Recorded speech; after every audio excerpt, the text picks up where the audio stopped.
Sementara itu, di tengah perubahan iklim yang semakin nyata dampaknya bagi kehidupan, perlu adanya upaya inovatif untuk masa depan yang lebih berkelanjutan.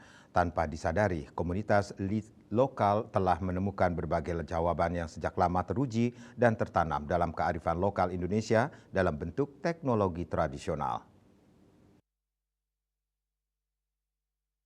Tradisional bukan sekadar peninggalan masa lalu, melainkan benih masa depan yang lahir dari kearifan lokal dan hidup dalam harmoni dengan alam. Program ini penting karena mempertemukan pengetahuan leluhur dengan teknologi masa kini untuk melahirkan inovasi yang tidak hanya cerdas tetapi juga selaras dengan bumi, bukan malah merusak dan menguasainya. Hal tersebut diungkapkan oleh Wan Zaliharadzi, co-founder CATS Foundation, di sela-sela kegiatan tradisi temu teknologi di Serangan Denpasar. Teknologi tradisional bukan sekadar peninggalan masa lalu, melainkan benih masa depan, yang saya tulis ya, lahir dari kearifan lokal yang hidup dalam harmoni dengan alam.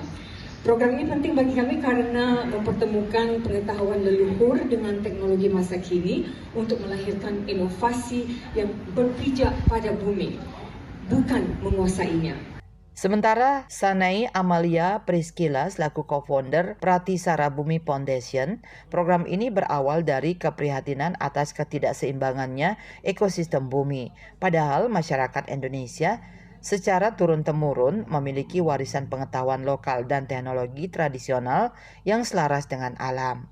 Upaya kami di sini adalah untuk bisa kembali memantik gitu semangat orang muda untuk bisa mengenal teknologi tradisionalnya, mengenal pengetahuan-pengetahuan tradisional dan pada akhirnya melakukan inovasi terhadap teknologi tersebut supaya bisa menyelesaikan masalah-masalah yang ada di bumi saat ini, khususnya isu-isu iklim dan lingkungan gitu.